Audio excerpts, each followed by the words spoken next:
Welcome to the Functional Health Coaching Show, where we are here to support and answer your questions so that you can help people on a deeper level get real results and grow your health coaching business. Do you have questions you want to ask live on the show? You can call in every Friday at 2 o'clock p.m. Eastern Standard Time to 1-347-637-1378. Are you looking to increase your credibility and grow your health coaching business using functional lab testing and data-driven protocols so that you can confidently solve health issues? Well, we have the course for you. Go to fdn.today/show to learn more and sign up today. Okay, let's join today's episode. Well, hello guys. Happy Friday to you once again. You're tuning into the FDN Fantastic Friday Call, otherwise known as the Functional Health Coaching Show. Once again, we come to you guys each Friday afternoon, how we have for years, to help support you. Check in with you, see how things are going, maybe give you a few announcements or updates and things going on in FDN land, but mostly it's for you guys to help answer your questions. If that is something with the course materials as you're moving through, as you're becoming certified as a practitioner, we're happy to answer questions regarding the course and what you're learning, solidifying some of those concepts and those principles. And also, if you're certified, you've graduated the course, you're out there doing this work, and you have a question about maybe business or marketing or case support, we like to help out with that also. Or if you're just looking to take this course, maybe you've found this podcast here, maybe providentially you've stumbled upon this podcast and looking for a career change or looking for a course is kind of what I did, and I was looking for career change and wanted to get into this field. I just started looking at the amazing internet searches, and you just come across things. And this was one thing that I was thrilled to have come across my path and learn about this course. And it's been 10 years ago, guys. So this is 2020. So this was 2010. I signed up to take this FDN course, and it was kind of in its infancy at that point. Reed had been running labs for quite a while before he actually developed the course and brought the course out, but actually a course that somebody could take online that was about 2 years old at that time. So proud to maybe be called an early adopter, but regardless, one of the best decisions of my life. So if that's something that you're looking at making a career change or adding to what you're already doing, hopefully this podcast will give you a feel for what our organization is about, what we do, what you can be trained to do, and just maybe the heart of who we are as a group of amazing, I say definitely amazing practitioners working to help improve people's health and function of the body. So regardless of where you fall, we welcome you to the call. Thanks for spending an hour with us here this Friday afternoon on December 18th, 2020. This is a live call, so if you're listening live, thanks for listening live. If you're catching the recording, which a lot of you guys will, that's awesome too. We record all these calls for you to listen back to. I was just speaking to a graduate here this week, and he said he'd gone back through all the calls and kind of did a little spot listening. Listened to a few, I think, every few years and got a feel for all those calls. And that was part of his just a bonus to his education going through it. So these calls go back quite a ways, and you're welcome to go back and listen to those. But if you want to be part of this call and ask a question, make a comment, just say hello, you can do that. All you need to do is dial us. The number to dial in is 347-637-1378. Again, 347-637-1378. Just hit 1 on your keypad. That'll let me know you want to come on. I'll call out your area code and get your name, and you can ask a question or two, depending on how much time we have. And we'd love to hear from you. So if you just want to say hello, that's great too.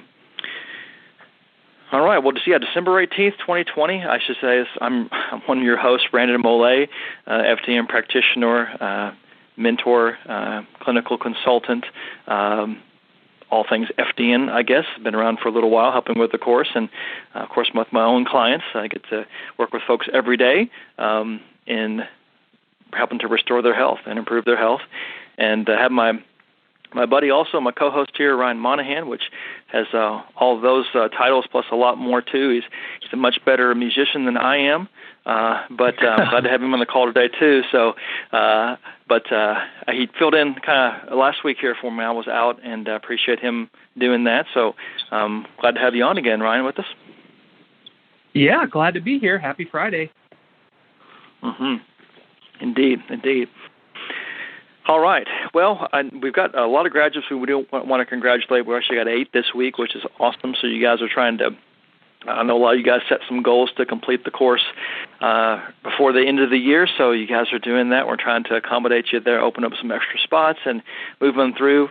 But hey, if you're not going to graduate before the end of the year, there's always the beginning of next year. Maybe there's some time you have over the holidays here to keep moving through and get some things done. Or if you think it's good, and I'd say probably the best thing in a lot of rights is just take some time off and recharge and regroup and think through what the next year is going to be. It's time to be planning. You need to be planning for 2021.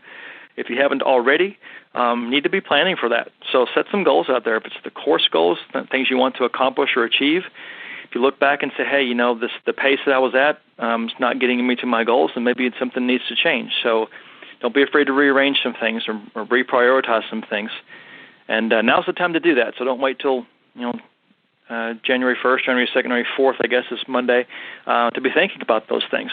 It may seem kind of obvious, but a lot of us it sneaks up on us because we're trying to get caught up in the day-to-day, and we need to zoom out a little bit and work on your business as well as in your business. So if that's goals for completing this course or on your business, take some time, sit down, just free your mind a little bit. If you've got a business partner, somebody that helps you out, or good advisor, sit down with them and think through some things, set some goals, some action points there, and just keep them in front of your mind as you go through. You do have to plan. I always thought things kind of happened.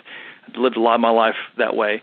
And then when I started planning and putting goals down and having some of those type meetings, it was like, oh, well, actually things don't just kind of happen. They're very, very intentional. So maybe some of you guys are that way too, but definitely get into that planning there here next few weeks. Get ready for a big, I think, awesome 2021 momentum that we've had in 2020. I feel like with the course and with many, many practitioners out there. I know Ryan and I both do a lot of consulting with other practitioners, and they're extremely busy. Waiting lists. It's a great time to be doing what we're doing. So if this is something you're about to graduate into or thinking about doing, I think it's a great time to be doing this. It's probably maybe some of the best it's been in all the years that I've been doing this. So timing's great. So again, thanks for joining us. I do want to give a couple quick announcements, and then we're going to congratulate our graduates for the week, which is cool. So a couple quick announcements. So December 21st, which I believe that's Monday, if I'm thinking just right here. Yeah, so 21st there is the last date to get orders placed through the Medical Director Program for labs. So if you've got some clients there and you brought some clients on here right here at this last week or so, get those orders placed because, as we were talking about earlier, I was mentioning, hey, we're going to take some time off. So everybody needs a break and some time to be with family and enjoy the holidays. So same thing with an FDN, right? We need to practice what we preach. And so that's the last time to place orders. Otherwise, it'll be the beginning of the year before those are going again. And we have that fulfillment there. So we'll have limited email access certain days there as well. So just check the announcements on that so you know. And I was going to say, checking the announcements, I feel like even easier than before and maybe ever, because FDNconnect.com, where you log in for your courses, that's gotten a facelift. It's been a few little challenges there getting it just right, but it seems like everything's working really well today. But if you haven't checked that out, haven't logged in there and taken a look at that, website is looking amazing. All the announcements are there, upcoming events, access to your courses, different resources, information about the Medical Director Program, different products and services, things coming up. All that's now much better arranged than I think it ever has been. So that's exciting. So announcements like I'm talking about, you can log in there and check those. If you don't see them on Facebook or by email, they're going to be on FDN Connect. So everybody that's been working on that in the office here at FDN headquarters, I say great job. It's looking really great. So thanks for doing that. Need a facelift every once in a while when it comes to technology. So you guys enjoy that. Let's see, Ryan, any big announcement I'm forgetting about before we congratulate some grads today? I just want to say that I'm looking at the FDN Connect portal now, and I know there's still some kinks to work out, and it's still a work in progress, but it does look great. This is actually the first time I've logged into it since you just mentioned it now. I went and took a look, and it looks definitely a lot more user-friendly, a lot easier on the eyes. So, yeah, this is great. This is exciting to get a little FDN Connect facelift, so I'm excited to explore this a little further. No big announcements here to make. Just excited to do some relaxing over the holidays, have a little time off. Hopefully everyone else in the FDN community will be engaging in lots of self-care and relaxation. We know we have to walk that walk and talk the talk as health coaches, and that means, that we can't pour from an empty cup, that we have to take care of ourselves too. So definitely looking forward to that, to winding down a little bit. It's been a very busy year for me, and I just started with working for FDN in April. Can't believe how much time has gone by. It's been already 8 months or so. It feels like even longer. And I've been super, just proud to be able to serve the FDN community. It's been a total honor. And I've been keeping busy helping FDNs and clinical consults. I've been answering lots of questions in the AFDNP as much as I can, and just helping to expand that FDN mission. And I know that there's only going to be lots more to come in 2021. Exactly right. It hasn't seemed like it's been that long or that short. Like it seemed like a lot longer. Like you've always been part of the team, Ryan. So appreciate all that you do. And I know it's a lot to keep up with some of those questions. So that's a tough job, I would say, on the forum, because you just you never know what's going to come. It's wide open what kind of questions you're going to receive. So we just want to keep everybody well supported and keep you in line if you need some alignment in your thinking, or just try some clarifications, or just really specific things, right, in the case. So that's a big part of what FDN's always been about. It's not just, hey, take this course and graduate and get a certificate, but what are you going to do after that? How are you going to walk that out? How are you going to make that into a business or grow your business or add to it? And then when questions come up, because there will always be questions, things to work through, how do I get answers? How do I get support? That's where things like this Friday call were initially developed.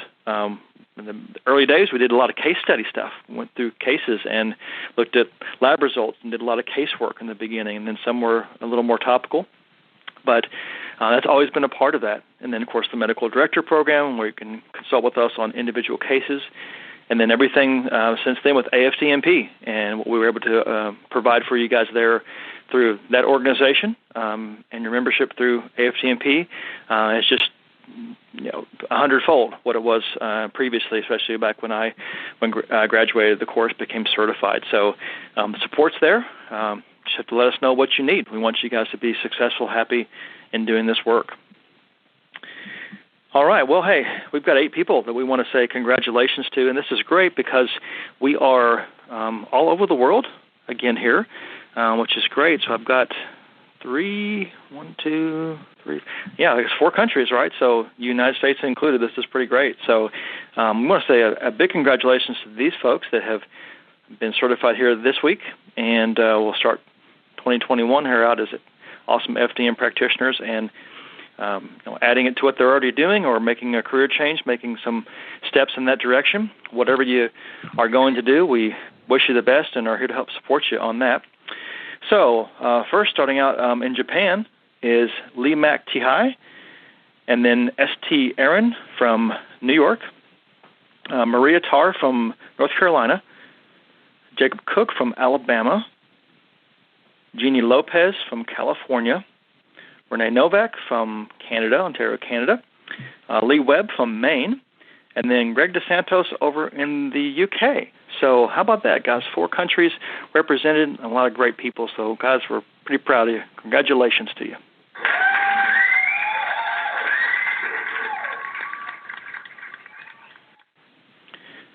Awesome. Good way to round out the year here. We may have some more people that do graduate here over the next few weeks, depending on schedules and how things are going. We have 3 people helping with verbal finals right now, so Shannon and Tess are helping out with those. So we may have someone to announce at the first Friday call of 2021, because this is going to be the last one for this year. We'll have no Friday call the next 2 weeks there because we have Christmas Day, and then also January 1st, right? New Year's Day, both happen to fall on Fridays. So we'll hit it back again on, looks like the 8th, and we'll talk to you guys at that point then with another call. So, all right. Well, we have questions we can answer. So, again, you guys that are on the line right now, if you want to ask a question, please hit 1 on your keypad. Great time to do it early on because we have some lengthy answers sometimes, and time can go by quicker than we realize. So hit 1 on your keypad if you want to come on and ask a question.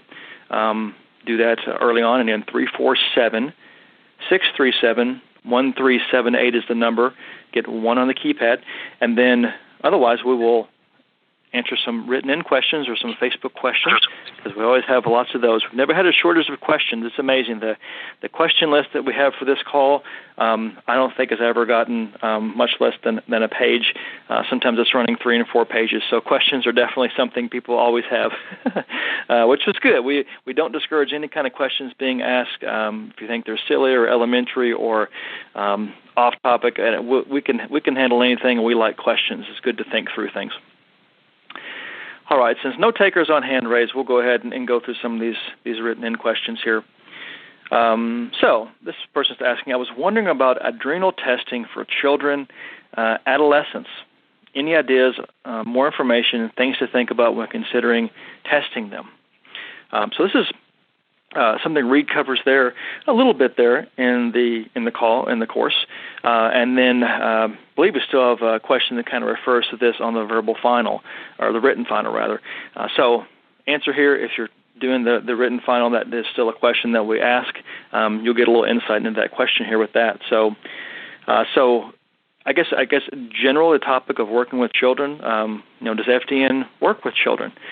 Well, if they're a human being and they are willing to make some changes, or the parents can help make some changes, then FDN can help. I've gotten to work with many children over the years, which is wonderful. They're really pretty fun to work with, very gratifying work. One thing is they change pretty quickly. The body is so young, and it's changing and regenerating, and all those processes are working so well most of the time. Even if they're not healthy, they've still got a leg up on somebody that's in their 50s maybe. So changes happen very quickly, and usually it's fairly simple, right? Because children most of the time don't have a job. They're not dealing with a boss. They're not dealing with a spouse. They're not dealing with existential angst and what's going on in the world and politics or whatever's going on there. There's not a lot of those things that are present. It's really more about just the basics, what they're eating, how they're moving, how they're sleeping, and then really comes down to most of the time a lot of work on the gut with food sensitivities and maybe some detoxification. And I've found that most children, unless there's some, stronger, more complex cases going on, most children respond very quickly just to taking care of just the basics. There's some real, we would call it within FDN practitioners, really basic things. So keep it very simple with children. That's what we should do anyhow with anybody. Hit the foundations, hit the basics with the person, and then if things are not shifting and moving as quickly as we think they should, then you can get fancy. Then you can work in some more things, heavy metal testing, organic acid testing, HTMA, neurotransmitter testing. Some of those type labs can be extremely helpful, extremely revealing. I know an oat panel was, I think, partially developed for children, so especially being easy to do a urine collection. So there are levels you can go to if you're not seeing some of those changes with that. And again, depending on population, who you're working with, it's more of just children with digestive issues or eczema versus maybe autism or something more challenging like that. But generally, keeping it very simple works really well. When it comes to hormone testing, adrenal testing, most of the time it's not something that we do with children at all because of a few reasons. One is they're still developing, right? So these ranges for hormones for children aren't really well established within kind of our functional medicine kind of community. So doctors and blood tests, they might look at some things, but there's a lot of things that are changing and shifting. Not that having the information wouldn't be helpful to see something maybe going on, but generally there's not a whole lot necessarily that's going to be not accurate, but really useful to us. So that's the biggest thing also is what can you have an effect or a change on? That's always the question you ask with any lab that you run. Is this going to yield enough information that I can act upon it? If you can't, it's just an exercise in getting information which doesn't really lead to any kind of results. So if they're very young, then I'd say when I say young, I'd say younger than 15. Hormone testing won't be very beneficial because even if cortisol levels were high, well, that could mean the body's under a lot of stress. And what does our DRESS protocol do? It reduces stress, right? So fundamentally, a stressed-out child can become less stressed and more balanced and everything more in better function. And cortisol would come to more maybe a normal range for a child just through the process naturally. So that information there it doesn't really give you any extra information that would change what you do for a child. Now, older than 15, it's possible to look at hormones and get a feel for things. Again, well, would you do a whole lot with that with somebody developing? Maybe, maybe not. That may be more in the doctor's territory if they're going to do something that's a little bit more aggressive or really specific to hormones. I just trust that, and we've talked about this many times on the call here, just running a Dutch test, just running an access panel, just running saliva or hormone testing, urine hormone testing, doesn't yield enough information for you to make a lot of big changes. So if that's not the case, then everything else we talk about that we're using with gut testing and food sensitivity testing and detoxification work, if all those things are making a real big impact on the endocrine system, well, let's just focus on those fundamentals. That's why I say most of the time it's very rare we're going to run a hormone test of any sort on a child or even a teenager. Now, 18 years old and older, maybe you do some more things that are getting into that more fully developed adult range where you might do something. But generally, keep it really basic, keep it simple. And if you have to, go to that next level with some other lab testing, like we talked about earlier there. So that's my, I guess I was going to say short answer, but it's kind of a long answer there. So that's an answer for the written final. So you have that. Hopefully that gives you some insight there. If you're going to spend some money on lab testing, then probably wouldn't, in most cases, use it on the hormonal side with children. Ryan, do you agree, or what's your experience? I agree with all of that, Brandon. That was very well stated. I don't think I would have a single thing to add to that. I totally agree that you're not going to get really much actionable insight or information from running a hormone panel on a much younger child or toddler or even preteen. And I totally agree with what you said earlier too, that at that age, it's unlikely that you've really faced enough either existential stresses or diet and lifestyle stresses that have added up to the point that has caused some degree of HPA axis dysfunction or dysregulation. So yeah, in layman's terms, you wouldn't expect a younger child to have any kind of adrenal fatigue. And I would much rather prefer to work with looking at things like the diet, and some of those foundations, maybe running a food sensitivity panel. In some instances, like you mentioned, I'm apt to look at an organic acid test to see, especially children with like behavioral disorders, that test can be particularly helpful to look at neurotransmitter imbalances and things like that. But even still, again, not after, I wouldn't skip the step of laying down those solid foundations first.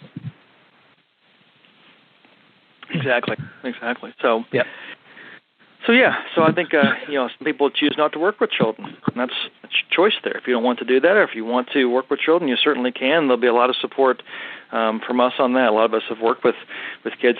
A lot of us came into FDN and doing this work because of our children. And that was the push to start to learn and learn how to analyze lab results and put together a good DRESS protocol for somebody. I'd say that's probably I bet 25% of all people I've talked to that have taken the course, 25%, I would say, started down this journey because of the health of their children, or maybe a loved one, not necessarily themselves, which is admirable, right? So when you're not getting answers elsewhere, what do? Do you just lay down and quit? I think it's pretty commendable, those those parents, those people that say, okay, I'm gonna do whatever it takes. I'm gonna learn to figure it out myself here. And cool thing is, most of those people, the vast majority, have some great results, and that's their child gets better, and then they realize, wow, this does work. You have to have those victories. You realize that, wow, this does work. I want to help more people with this, and what do my labs look like? And it starts down that pathway. So, again, if you're human and you're willing, FDN can help you. That's all right. Well, hey, we have a hand raise. So that's great. We'll cool. grab a hand here next. And so area code is 316. So 316 area code. What's your name there, 316? Weston Moody. Weston. Hello, Weston. How are you? I'm doing good. How are you guys? Great. Doing all right. How can we help today? Yeah, my question is pretty specific. I am in Module 3, and this goes back to Lesson 5. Like I said, it's pretty specific, and it's, being a male, this is probably why this question is arising, but, I'm going over the case studies and lab report evaluations for pre, peri, and postmenopausal women. And just one quick question. So I'm looking at an example here where it gives you the results. So obviously postmenopausal is going to be different than a premenopausal female and, of course, a male. But for the premenopausal, if I'm not mistaken, the follicular phase, mid-cycle, and luteal phase. So those are three different results, I guess I would say, and it gives you the reference ranges for all of them on the lab and the FDN reference ranges. But the result is just one number. So just out of curiosity, if it is a premenopausal female, how do you get the one number result whenever you have the three different points of the cycle? And we're told, I believe it's days 19 through 21 in the cycle is whenever the saliva tests need to be collected. Mm-hmm. Mm-hmm. Yeah, I think I'm picking up on what you're asking there with that one. So, so with saliva testing there, or even the Dutch urine test there, either one, the ideal scenario, if the cycle is regular with the female, then you want to test around days 18 and 21, which would be considered the luteal part of the cycle. And so that's the ideal scenario. So if you can have that to work out perfectly because the cycle is good, timing's right on all that, then you've got those ranges there. You can look at that for luteal. If that's not possible for some reason, if they didn't follow instructions or made a mistake in some ways, maybe they did it at a different time of the cycle, then you've got some ranges there you can look at. If the have irregularities in cycles, so maybe they skip a month or have very, very long periods or very, very short, you have to kind of do the best you can to get it as close to what you think it might be, and then just interpret it there thusly based on everything that you're seeing there with the person. So is that helping answer the question there? Maybe there's a more specific question I'm missing here. No, that's pretty much it right there. And I kind of expected that answer, but I didn't want to just assume and sit here and be like, I wonder. But if you ever run into, like I said, if this question ends up being too big of an answer, or I can always take a different route. But like if you run into a woman that literally is in what you would call childbearing ages and should be in premenopausal but does not have a cycle at all, that sounds like that'd be one weird situation to navigate. It might be. It is. Yeah, sometimes challenging there. I kind of look at it like, well, if mid-cycle, you got mid-cycle, so let's say we have a 28-day cycle, and we'll say day 14 there is around the ovulation point. You're looking at about 3 or 4 days there after ovulation to look at that window to begin to take that sample, which is ideal. So if the cycle is shorter, maybe you got a 22-day cycle instead of 28-day cycle, well, maybe the time to test is around day 14. In that case, that's actually the window where ovulation might be day 12. Or kind of the other way, if you're looking at a much longer cycle, 45-day, 50-day cycle, you have to kind of guess the best you can. Typically, what's going to happen there, from my experience with that, if you have some irregularities in the cycle, generally you're going to have either very, very low levels of hormone, or you're going to have something that's really super high that's kind of very apparent when it comes back with lab testing. It's even we try to sample the best we can. We can't control all the variables, but usually it's going to become very clear to you once you get the lab results back which direction to go and how to interpret that. So Reed kind of says sometimes, just take the test, you know? Yep. Mm-hmm. Thank you. Good question. Yeah, that's a great question there. So, and that's something that I'll tell you this, it's a conversation I have a part of my intake when bringing on a new client. Guys, we don't have to worry about too much here. We can take it anytime we want to.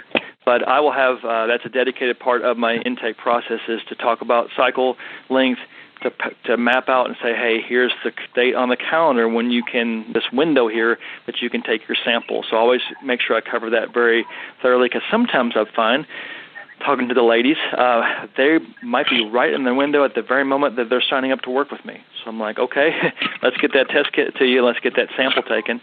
That way they don't have to wait another full month. So to expedite things, have that conversation very early on, I think helps a lot. Okay. Brian, anything to add to that? I think you covered the bases there. Yeah. You know, there's going to be certain situations where I think that, Weston, you had mentioned, being concerned about a situation where a woman was premenopausal in cycling, age, say in her 20s or 30s or 40s even, and is not cycling.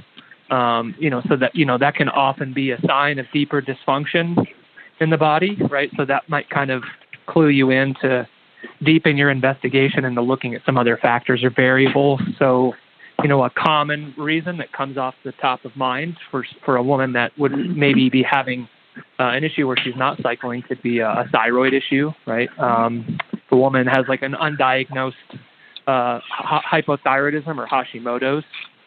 That could severely affect someone's hormones. So that's all connected there in the endocrine system with the HPA axis and the thyroid. So that's always something to potentially keep an eye out for. And, I've seen women too that were not cycling, that were just under a ton of stress or maybe had some unresolved trauma. And that could deplete the body's hormones, where you're in a situation where the body's trying to preserve resources, and in doing so, it kind of puts the hormones on the back burner in order to sort of prioritize survival, right?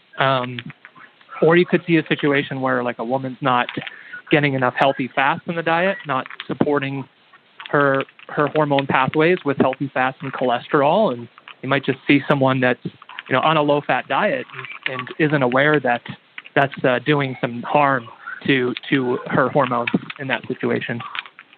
Mm-hmm. So yeah, just those are some things you can potentially correlate with. Like say if you see this pattern when you do get that hormone panel back, you'll occasionally see this in your practice where you see very depleted hormones across the board. And those three scenarios I just described would be things to look out for: thyroid issues, emotional distress, or just not even just getting enough dietary fat. Thank you. Good stuff. Appreciate your answers. Yeah, you're welcome. You're welcome. Yeah, thanks, Weston. Keep going through that investigation. So, awesome, Weston. So keep rolling through the course there. Great job, and look forward to reading your name off here maybe in a few months, brother. All right. Thank you very much. Yeah. You're welcome. Awesome. Keep up the good work. Indeed. All right. I can have another hand raise, so great. You guys are jumping on here this afternoon. All right, I've got 978 area code there. Hello, 978. All right, I think I just unmuted. Can you hear me? You did. Hello. All right, good. Hi, this is Joanne. I wanted you to continue the conversation you're just having with, what if you get a client that comes in and she's she's not menopausal, she's still having her periods, but she is has an IUD inserted that has a progesterone release. Do you have what have you encountered, or how does that affect the hormones and the cycle and what you're trying to achieve with hormonal balance?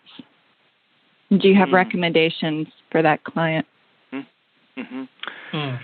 Yeah, so that kind of throws a kink in the works there a little bit, depending on the kind of contraception we're looking at here. So if it's it's a physical, if it's a metal, if it's a hormone-induced one, depending on the kind of hormone that's being released, if it's synthetic or more of a bioidentical, it varies really based on what they're using. So yeah, you want to factor that in for sure with that. So I guess in general, so thinking about this, so most typical just birth control pill, most of them are going to usually suppress estrogen and progesterone. Usually you will see very low estrogen and progesterone, but things like DHEA and testosterone may look more normal. That'll be pretty common. So if you see that going on, you know that it's induced by the birth control pill. That's pretty common to see there. Now, depending on the IUD, what is being released, I think a lot of them are progestin, which is a synthetic, which you will not see show up on a test, so it won't be raising progesterone. So it's one of those where I think you want to look at each, whatever they are using, and look it up a little bit and see if you can get a feel for what the actual method is. And then usually I would say Access and also Dutch, they both have some pretty good resources there telling you how it's going to be affecting it. There's actually like websites or web pages they have there that have some information. That's a quick bird's eye view. Ryan, you're going to say something, I think, on that. Yeah, I mean, it's one of those things where that could be really a tricky situation. This question came up a few times recently in the AFDNP group, where the question came up whether it was even worth running a Dutch hormone panel or an Access hormone panel if a woman was on birth control or an IUD or a copper IUD. And actually, they point out right on the Dutch Precision blog there's a post about this, that the Dutch hormone test is of limited value. It's not of no value. So there is a difference in that operative word there, but it is of limited value in the sense that you are likely to see what I've seen in clinical practice too, most often with females that are on birth control, is that their estrogen and their progesterone is tanked. And it's often sort of in that, perimenopausal, if not full-blown menopausal range. And in that sense, it shouldn't be all that shocking. I mean, that's kind of what birth control is designed to do, right? So the mechanism of action there being that birth control shuts down the communication between the hypothalamus and the pituitary and the ovaries, right? So it shuts down that kind of brain communication or progesterone stimulation from the brain to the ovaries. A woman that's interested in balancing her hormones is a little bit at odds, philosophically speaking, with also being on birth control. And it's not our place to tell them to get off it, unless that is their desire to do so. You can be there to be a coach and an educator and, tell them what the potential risk factors are. You could show them on a hormone panel, for example, how the birth control is affecting their hormones, right? So I've seen women that have, even knowing that I was likely to see low estrogen, low progesterone, run a hormone panel anyways. And sometimes that could just be really eye-opening, too, for a female that's on birth control, just to see that on paper, because sometimes seeing is believing. And then that could be highly correlated with whatever they're experiencing hormonally, whether it be acne or mood dysregulation or weight gain, depression, anxiety, and the list can be pretty endless when your hormones aren't really working in your favor. So that's a very, very personal decision on the client's behalf, whether they would want to get off of it. And I'm always recommending women in my practice, clients that I work with, that they read a book by Dr. Jolene Brighton called Beyond the Pill. Really fantastic book, really well laid out, very much in alignment with FDN principles. And what she basically teaches in that book is, hey, I'm not anti-birth control, but I am pro-informed consent, that a client should be aware if they're going to be on birth control, how it can be affecting their gut health, their thyroid health, how it might be depleting certain nutrients like zinc or B6 or magnesium, and that the client in that case may need to be mindful of those things and run some testing and at least help to kind of support their body around the edges if that's something, that they want to stay on, if that's important to them, that they're on birth control. Interestingly, learning something I learned from that book, which I think sadly not even a lot of women know, that Dr. Jolene Brighton points out, is that there are safe alternatives to birth control, say like doing some cycle tracking. There's a device called a Daisy, for example, where you can do some tracking of your cycle.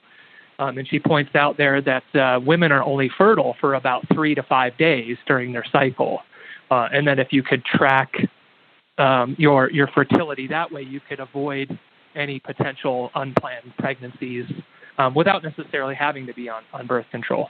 So, it can be helpful to point out some of those options if a client is not aware of those, just so, they can make an informed decision for their health. But, overall, I would say I'm most used to seeing, even in 20, young 20 to 25 to 30-year-old women on birth control, typically having very, very depleted estrogen and progesterone. And so the moral of the story there is that, you don't necessarily, you don't want to work against that if they want to stay on birth control, say with bioidentical hormones or Vitex or whatever it might be, because you're kind of working against what the birth control is trying to do. But you can support the body in all of the other ways that you might support a client, generally speaking, with food sensitivity testing, with working on their gut health, with still working on the stress hormone side of things, cortisol, DHEA, working on that kind of catabolic and anabolic balance. But yeah, just something to kind of be aware of, that you're typically going to see pretty low hormones with birth control, or on the reproductive side of things. Mm-hmm. Mm-hmm.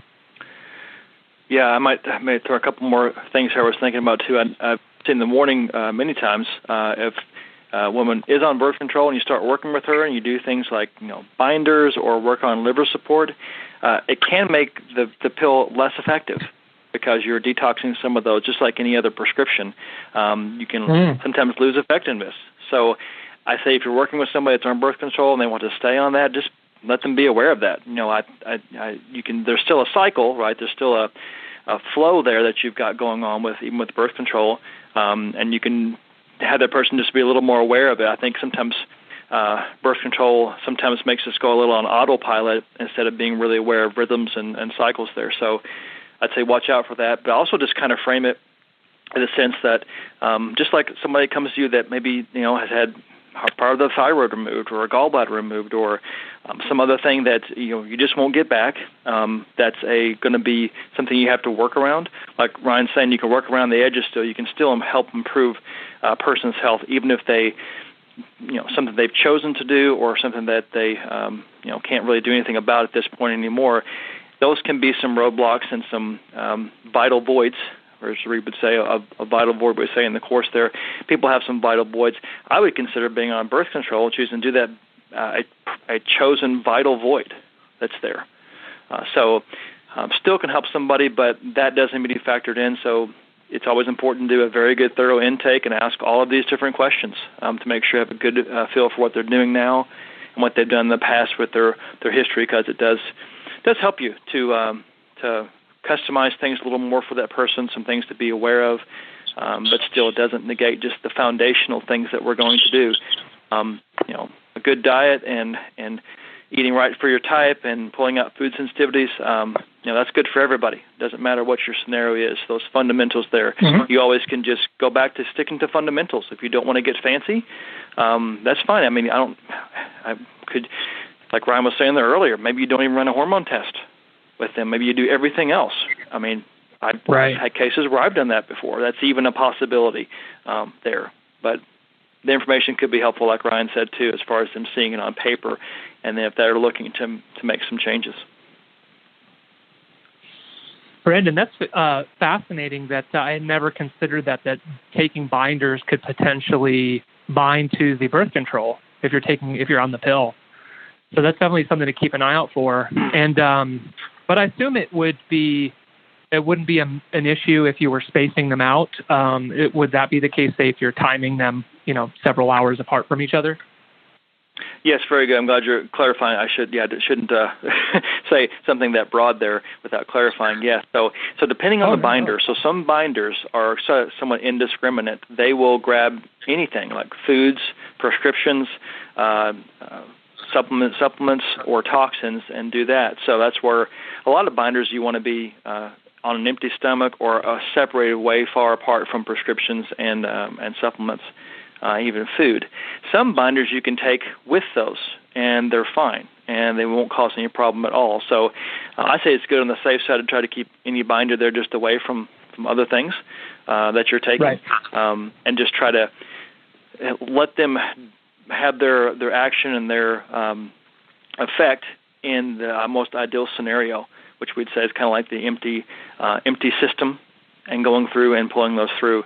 It's rare that I have a protocol where I don't have binders in them, so I'll use them with almost every single person, some sort of binder depending on what I'm seeing, and then also the rest of their protocol together. But yeah, you want to watch out for that. Certain binders, especially things like charcoal and clay, those are some of the more indiscriminate ones where they're maybe something like zeolite, fulvic acid. Those are things that have a little more intelligence built in where they won't interfere with anything. They'll just go do their job. But things like clay and charcoal, they tend to be less discriminate, and they go through and they just can remove anything.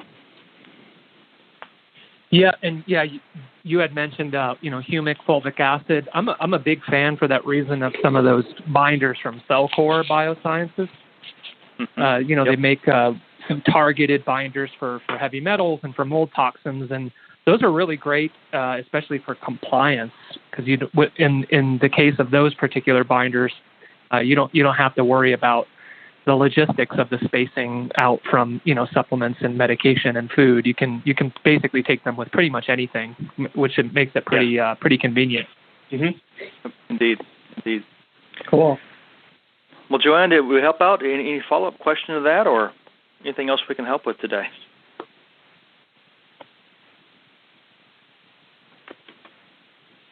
Okay.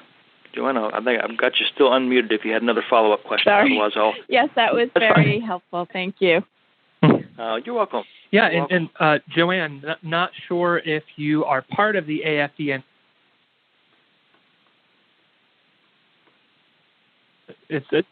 It's only about $400 a year, and that's broken up into 4 payments. And there's lots of great discussions about this that have gone on in that group. And sometimes I just use the group as a resource, and just before I go in and ask a question, I'll search the group first. And maybe 8 times out of 10, there's already been a really enlightening discussion about a certain topic. I have learned so much over the years using the group kind of as like an archive in that sense. Indeed. Great. Yes, I plan to join the group. Thank you. Great. Awesome. Thanks. And I think you're working through the course. I think you've been on a lot of our Wednesday calls. So awesome. Thanks for the call. Thank you. Good deal. Great. Okay. All right. Great. So thank you guys for calling in there live. It's always a little more fun than a question that we read off. That's cool. About 10 minutes left in the call, so it's getting down to the wire here. Time flies, as we know on these calls. So if you are there on the line and want to ask a question, now's the time to raise your hand. Otherwise, I'll grab a written question, and that may be it for this call and for 2020. So last call for questions. Call in 347-637-1378, and one on the keypad will get our attention, and we'll bring you on for a question. All right, so no takers, but a lot of you guys out there listening, so thanks for hanging out there. We can definitely feel your presence and your energy, so thanks for doing that. Okay, so I'm looking here. There's a few that I maybe want to kind of maybe end with here. Okay. Maybe this question we've done before, so if it's a repeat, I think it's okay because it's probably the second most popular question I receive on the verbal final, and we're talking a lot about hormones right now. It seems like today it's kind of it's been the theme, right? So great. We have a theme call. We didn't even plan for it, so we'll take it though. So this question here is, if a cycling female has been on hormones for 12 weeks without much improvement, can they continue with them while addressing underlying causes? The protocol sheet says only for 12 weeks of administration. So maybe clarifying this question here a little bit. So when we say on hormones, I think this person's talking about some of the pro hormones, the bioidenticals that we have over the counter. We recommend potentially using, depending on the case, in the course, right? So one's mostly from Biomatrix, the DHEA, the pregnenolone, and progesterone. So those three right there, which are can be very handy in lots of different cases, and you'll learn about the proper uses of those. But it's a question I get often here because with the course we teach a lot about getting a feel for who this person is, intake forms, their history, their main complaints, looking at the first set of labs. By the time you finish the course, you'll be able to do an awesome intake, analyze a first round of labs, and put together a dress protocol and help a person to walk that out fairly well. But as you guys know, we've talked about this on the call often too, is that one test isn't FDN, right? It's multiple tests and it's retesting. So you want to see where progress is being made. So you want to make sure that it's built into your programs, that's a conversation, or it's actually built into your programs because you want to see how the body's moving forward, how it's moving, looking better. Because as we want things to change in the body. If people didn't feel any different and nothing changed, then we don't have a very good program. We don't have FDN's not very good. And fortunately for us, that's not the case. FDN makes changes in the body. So because there are changes that occur, you want to make sure that you're retesting. And most of the labs you run, you're going to run a second test, potentially sometimes a third, depending on the person, the case, the scenario, and what you're doing. But pretty much at least two tests.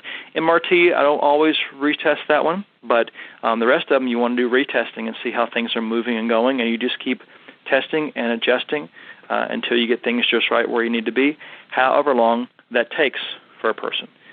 Now, with FDN, you're going to do it much more quickly than they would on their own or without testing. We're going to compress time. That's where good things we're really good at. But you want to make sure that lab testing is there. So in this scenario here with hormone testing, if she's been on, let's say you did a hormone panel, and it looked like a good recommendation, there would be some of the pro-hormones, bioidentical hormones, to help move the case forward and move the needle a little bit. And you retest. So the key here is that the 12 weeks here, that is just a reminder that to say, hey, don't go 6 months or a year with a person on pro-hormones, and that's not even maybe something they're taking. Nobody should go a long time without retesting to see what's changing, how the body's using those, what pathways are opening up, how the body's responding to that. I think it's irresponsible for doctors or for FDN practitioners, anybody else that does that type of work, to not test and to see what's going on, to see how things are shifting and changing, because we know we have dynamic changing bodies and lots of influences, right? So you want to make sure that you retest and see what's going on. So the 12 weeks there is saying, hey, at 3 months, you need to be thinking about checking to see how the body's responding to these. So you're going to sequence and titrate. You're going to make sure the person feels good. You're going to take it nice and slow. But then at that point, you want to retest, and that's what's going to determine where you go from there.